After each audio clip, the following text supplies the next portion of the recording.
Hi, my name is Cameron Carlos from the AnimeOnLocation.tv. I'm here at MetSuriCon 2023 with... It's Rico Fajardo, everyone. What's up? Hey, buddy. So it's great to have you out here today. Thanks. So, real quick, how did we get started in the world of entertainment? Holy cow. Well, I guess I moved around a lot when I was a kid, so I had to take some classes that would have got me good grades in school. And who would have thought that taking a theater class would get you an A no matter what you did, right?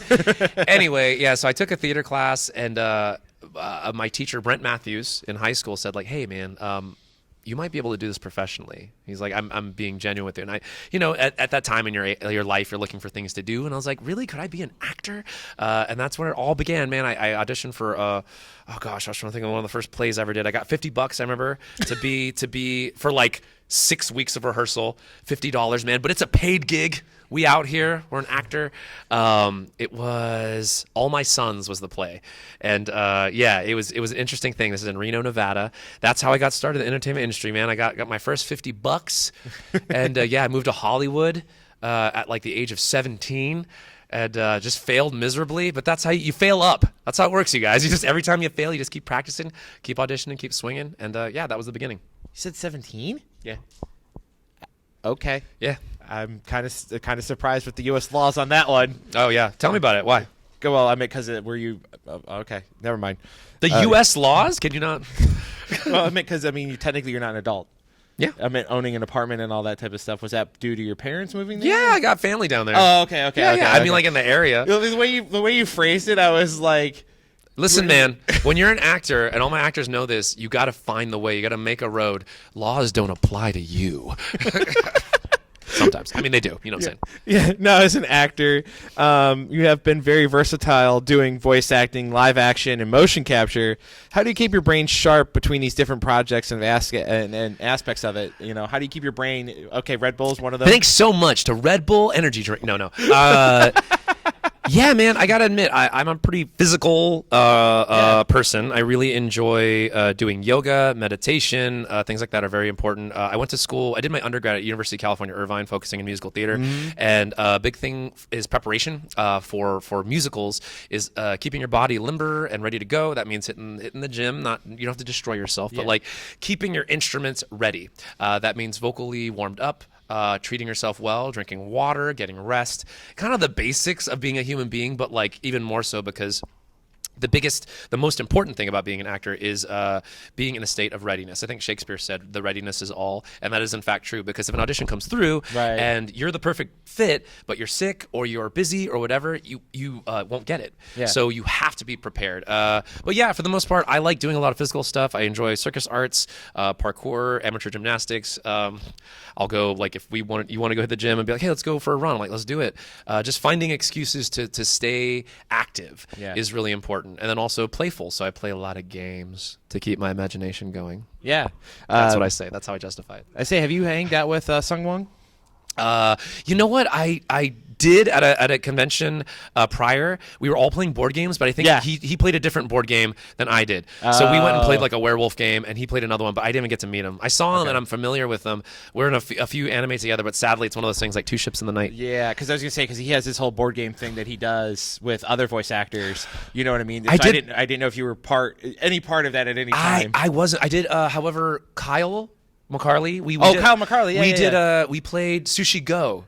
Have you guys played Sushi Go? It's quite good. Yeah, it's like a like you have to collect certain sushi, and you kind of screw over your friends by collecting their sushi. Anyway, you should play it. It's fun. We know Carl. He's Kyle McCarley. He's great. We love him. Very good at explaining games, and he's another board game fanatic. I love board games, dude. Yeah. I love board games. So now you happen to be working on Dr. Stone. Yes. Have you picked up any science terms while working on the show? We obviously know that Aaron Dismuke is the lead and one of the my writers. buddy Aaron. Yep. Mm-hmm. So what's it like? Did you get any science terms? Gosh, you know, of all the things I recall, and I'm trying to remember specifically, Aaron. Because he plays the titular Dr. Stone. He is Senku. Actually, technically, Dr. Stone, as Taiju says, is in fact soap. Yes. That's what he considers, if you guys watch spoiler, but it is the one thing that when stopping infection, stopping bacteria is prevention is the most important kind of medicine, according to Taiju. So I guess in a way, maybe that's what I learned, was that the actual real medicinal doctor, Dr. Stone, is in fact soap, which is very interesting. If you watch Fight Club, you know that's made from the ashes of the fallen heroes. But yeah, you guys, that learning about how to make soda, how to make ramen. Yep. I'm going to get mushy-gushy real quick. It's just because when all of these people from the past are able to have something from their time, whether it's music or a food, something that is from a time where you aren't allowed to have it, I imagine it's almost like being, I don't know, like in not necessarily prison, like encased in a prison of stone. Yeah. But when Gen gets to taste cola, like I feel it. Yeah. When they all hear music, and then the folks who've never heard music, like on a record, these are all spoilers, by the way. Sorry, you guys, if you haven't seen it, but like the way it affects everyone and it ripples through everyone. That was the most beautiful moment in that show for me, because it shows that humanity is always trying to like reach out further, you know, further and further through time. And literally thousands of years have gone by, and there's Senku listening to his dad, and I'm like, I weep. Grown man tears. It's beautiful. So I guess in short, I would say soap is the term that I learned. But really, Dr. Stone is a really special show to me because of it has so many, other than the science. Really, what is science? It's like humanity trying to find ways to Suika with the glasses. Oh my God, dude! Like my heart. When she can finally see. When she could finally see. I get freaking goosebumps, you guys. Yeah. Like it is a little chilly in here too. dude, it is cold. It is cold, but I will admit it's the feels. It's the Well, it's funny you bring that up because I'm a scientist. I Lovely. actually have a geology degree and a geography minor. Fantastic. And I work in a science institution as well. So like, Can I ask you a question real quick? Yeah, go ahead. Do you find like the crossover for like obviously science is quite factual, right? Right. But are there times where you find it reaches into something maybe not necessarily spiritual, but I'll say it, I'm not the most like religious dude, but Yeah. like, do you know like what I'm saying like that? Are there Yeah, times actually, so as a scientist myself, what I see science is that it's a connection. And like I tell people all the time, like I know I'm just one small piece in this big, huge manufacturing process. Sure. But when you can make something that it has an impact on the rest of society, it's really powerful. Like, so what I do is I take rocks and I mix them with water and I turn it into something else. Hell And yeah. then, yeah. And then like, you are the Dr. Stone. yeah, and then and the cool part is sometimes what's really cool sometimes is I get to take rocks, turn them into a powder, take that powder, melt it with a flux into another machine, take that so it melts it and it turns it into glass, and I take that glass and I put it into another machine that then analyzes it for chemical Yes. analysis. So like it breaks it down to like, is it carbon? Is it like, well, I can't analyze carbon out of glass. Sorry. Can I analyze like You guys are getting a free lesson here, just so you know. You're yeah. lucky you're getting Like, this. So right now. now, granted, I'm not the one who actually does the full analysis. I'm just a technician. Sure. So, but there's other smarter people who then that go through the process and do that. yeah. Demean yourself. Yeah. That's So- incredible, man. So yeah, so it's really rewarding because it's like, okay, I got this sample, what's in it, and I can see like the other people tell me like, hey, if you want to know, let me know, and I'll let you know, and then I can see that. And who knows what part? Like you said, you're part of a larger group. Yeah, but, I'm part of a corporation, so but you're giving like Yeah. birth to this thing that is eventually going to be perhaps a part of another, which is why. Yeah, that's what I'm saying. Yeah, so like I'm part of the steel making manufacturing. So it with the rocks and all that you need the steel, you need Yeah. melt, and it's the lining that goes inside those steel pots. That's what I work on, is that lining that goes on the inside. I work Yeah. in R&D, so I have to be very Sure, subtle. no. So That's all but good. yeah, so it goes into like that, and then like I used to work on catalytic converters for Yes, I'm familiar with vehicles. No, Oh. not normal vehicles. I used to work on diesel catalytic converters. Got it, got so it. they don't use the same metals Right. as a normal car does. So Yes. the cool part was I would take these raw ingredients that were in liquid form that had solids floating in the liquid. Yes. Mix those together. Because diesel fuel. Well, no. There's Right? no. This is the catalyst that goes inside the catalytic converter. I work on the catalyst. Okay. So you would take these liquids that had solids floating in them, Yes. mix them, then throw them in a reactor, let them cook in the reactor for so many days, pump them out. You're like a chef. Yeah, yeah. This is really and cool. then we would remix that. We would let it settle. Then we'd pump it out of that tank into a filter press, and a filter press is like it's like a door and a window. Yes. The window gets filled up with the material and against the two doors, and then they would sit there. We'd wash it down to a certain level, dry it, take it. It would become a cake. Yeah. And I'd take that cake and then I would pulverize it into a powder, and then Pulverize the and then cake. and then I would take that cake and then I would infuse it back into water with more ingredients and do the same process over ever again. This is fantastic. You guys, the way that you are so sequentially going through it, when you think about Senku and like Yeah. how he's explaining to folks, like kind of, you know, because you want to make sure that you can share in the knowledge. Yeah. This is, he described one thing, a Yeah. catalytic converter, right? Well, no, it's the powder that goes the inside. powder. So you have a catalytic converter. You have the steel shell that everybody's yes. familiar with.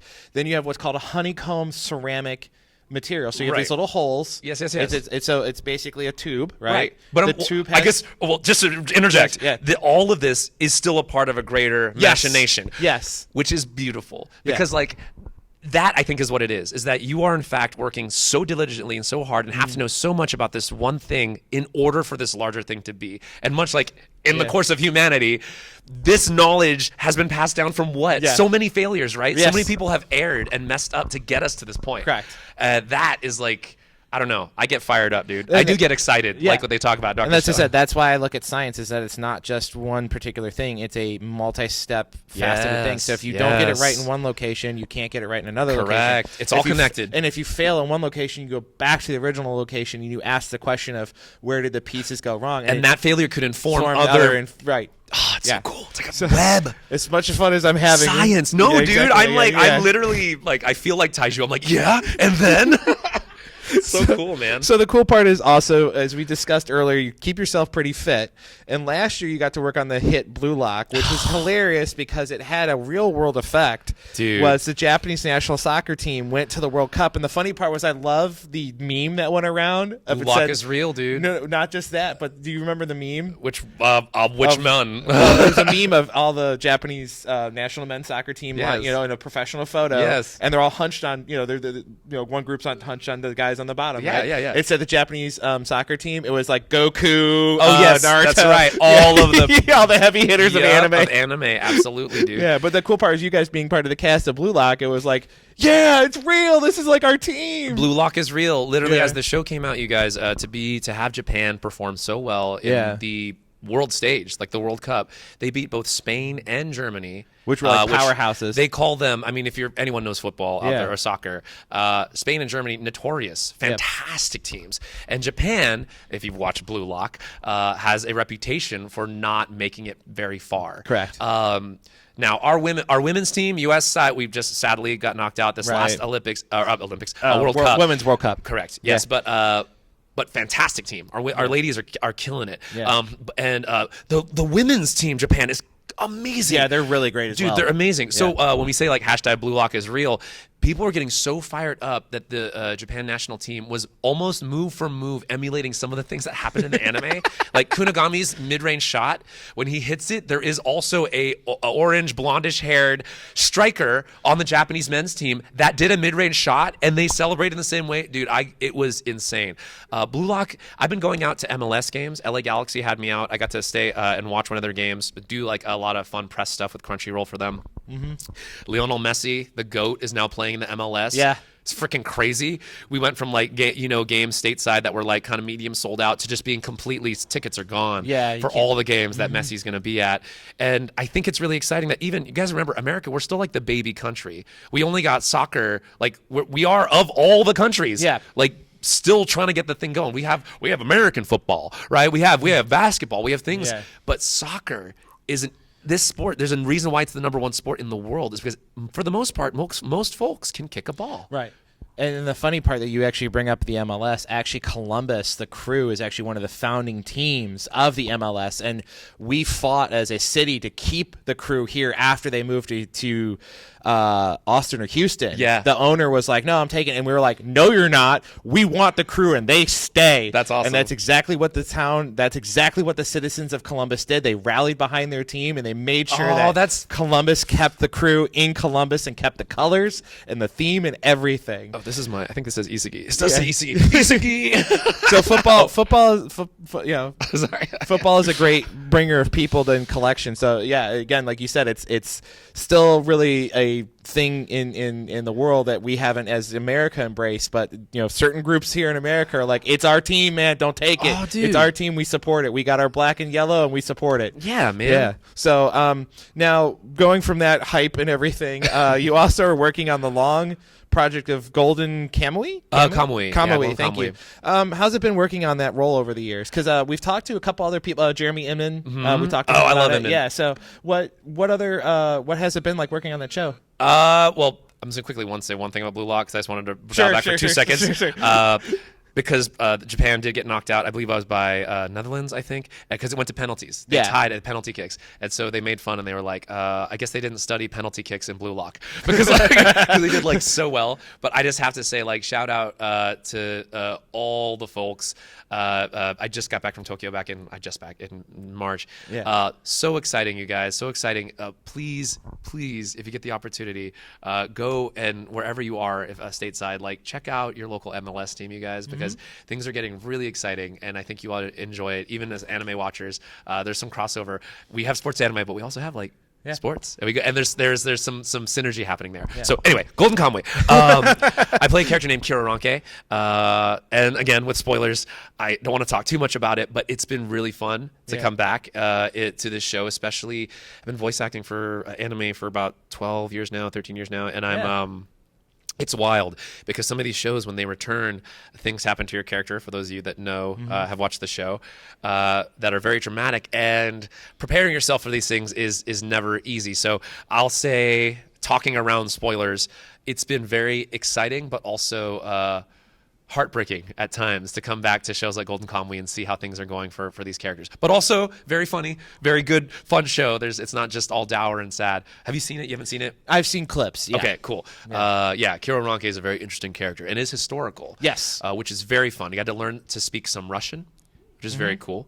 Not a language I'm too familiar with, but I'm a pretty decent mimic, so I was able to learn some. And but also learning about the native peoples of Japan and Russia. That was because I'm American. I was born here in second generation. I know mostly about the native folks of our land here and struggles of that, but not much about Russia and Japan. And they share a history because some of the more northern islands of Japan and Russia are like overlapped, and some people are Russian citizens, some people are Japanese citizens. So that makes sense, like why to tie together. Yeah. And then there's a whole religious aspect of there.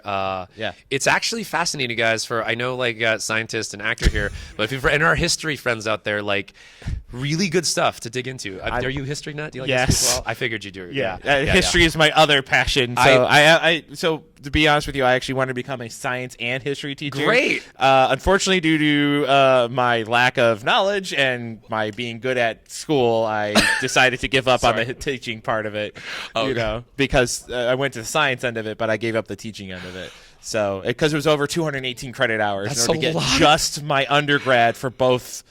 Because here in Ohio, we have a praxis system. So the praxis system is you have to first get into the School of Education. Then once you get into the School of Education, then you have to maintain a certain GPA. Sure. Then after that, then you have to take a set of tests. Then after you get to take the set of tests, then you have to then go back and get your master's as Praxis 3. Yes. Within 3 years of graduating with your undergrad, which also includes your student teaching. Then after that, then you still have to get your Praxis 4, which is after you get your master's, take another test, and then you have to continue 40 credit hours of continued education every single year you have your teaching license. Sure. I got my master's as a fine arts, MFA. But the second you said 216 credit hours, how many did you say? 218 for my undergrad. When he said 218 credit for undergrad, with 218 for undergrad, all I saw was the books. And I know that you guys, like, I literally just saw it flash before my eyes, and I was like, my eyes started to bleed. I was like, one of the reasons I didn't pursue the undergrad. Anyway. So again, speaking more fun. Excited. Hey, education's important. Education's important, kids. Yeah. No, again, you're so much fun. So another long-running show was Black Clover. We just had Brandon here. He just talked about this. The fact that you guys made #1 in multiple countries for the movie, what does that mean for you? It's exciting, man. Anime, I'm going to speak broadly because, sure, movies are cool. There's a lot of them. Anime has been on more streaming platforms. I think, one thing I'll say, pandemic occurred.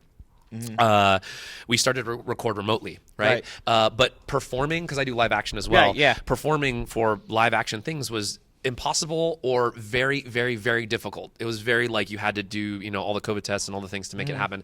And one person would get sick and then production shuts down for months. It's hard, you guys, to make any on-camera stuff at that time. So what could you make though? Animation. And so I feel like maybe we haven't talked about this. I know I haven't talked about it too much or like really tried to analyze the data, but you guys, there's a huge surge for like animation in video games, which I'm grateful for because not only do I work on them, but I also consume that media. Yes, you do. But the movies, dude, Yeah. showing up in theaters and actually having folks turn up for, I grew up in the movie theaters. I'd get like Akira, I get Akira. Yeah, right? yeah, That's a classic, right? Or Yeah. a Miyazaki film would show up in the theaters. Yeah, people would watch it, but it's not like it's getting a sold out house. Yeah. Black Clover, to see a theater like pretty full on like a Thursday to watch an anime that I'm in, I'm like, wow, that's wild. So not even taking me out of the equation, the fact that anime is so popular now to the point where Yeah. it's in theaters and we're getting movies streaming and we have production companies vying to make more of it. Man, what a time to be alive, dude. I mean, like 12-year-old Rico's like, no way, so cool, sugoi. Yeah. Like, anyway, yeah, man. I guess so. I can't. It's hard to speak personally because obviously I'm very flattered, and I play Nozel Silva in Black Clover. He's a captain of the Silver Eagles. It's really fun. If you read the manga, a lot of cool stuff coming. But yeah, man, I'm tremendously honored and feel very humbled to be a part of something that all of us, even here at Matsuri-Con, are a part of. Yeah. So yeah. Yeah, and finishing up with the next question. Again, you talked about consuming media of video games and stuff. Consuming a lot of that. You want to. happened to go back and play The Last of Us. What drew Part you one? to the very first Last of Us? Regardless if it was on PlayStation 3 Sure. whatever. Yeah. What was it like? What drew you first to the game, and what was it like hearing your friends Troy Baker and Ashley Johnson be the leads? Well, number one, I wish I was like good friends with Ashley and Troy. Like I worked with Troy on a project back in the day called Bored with Life. We were in an episode together. It was really fun, kind of playing on BioShock kind of vibes because it was in BioShock Infinite. He was. I loved him. But it was great. Yeah, Troy does wonderful work. Last of Us 1, you guys, what a fantastic game. Multiplayer. All of you fools that never played Last of Us 1 multiplayer, it was so good. Yeah. And not a lot of people played it. The squad-based combat was insane. The story, obviously, is so compelling. And an advantage we have, if you've seen the show with Pedro Pascal and everybody, the way that there are shows now, this is another thing, talking about anime becoming adapted, right? Because we have One Piece being adapted into the Netflix live action, right? Yeah. But we just had Last of Us adapted into the live HBO action. series. However, Last of Us was shot cinematically, over the shoulder, right? Correct. You're Joel walking through this. Last of Us, I say this with confidence, the show was one of the few television shows that made the gaming experience better. Like, I literally watched it and was fiending. People watched the show and then played the game. Right. It was like it went both ways. It is such a cool time to be a gamer and also a consumer of like cinematic media, because I think folks are really starting to pay attention to how to consume stories in new ways. Yes. The ways that gamers unite, consume stories. Yeah. So sorry, that was more of an existential thought about about gaming and Last of Us. But yeah, Troy specifically is fantastic, and Ashley is wonderful. I love that they also were able to spoilers, make it into the show. And Laura Bailey too. And Laura, I know, Yeah, as a literally, I nurse. saw her eyes. Yeah. I saw her eyes behind the spoilers. Anyway, but it's super fantastic game, you guys. If you've never played it, please play Last of Us. And when the multiplayer comes out, feel free to DM me, you guys. I will be out there playing it hardcore. It's one of those games I'm going to drop everything and play the multiplayer. It's called Factions, and you have to collect food and stuff. Yeah. It's incredible. Yeah, I love it. All right, so we're gonna finish things. Yeah. Real quick, what do you want to say to everybody out there, real quick, that support you? Oh, that support me? Yeah. Oh, thanks guys for watching and playing stuff. It's really exciting to be part of a community in this way. If you ever come out to conventions and meet me, come hang out. Do one of my panels. I do a lot of education. I've studied a long time as well, like this gentleman, more towards acting. So I do a lot of panels in regards to communication, improv, music, a lot of stuff like that. Keep going, keep creating, keep being truthful with yourself and the stuff that you like. And thanks so much for playing and watching stuff. Sorry, that was kind of vague. No, but you're like, fine. All right, well, thank you so much for coming out with us. Yeah, thank you. Appreciate you. Yeah.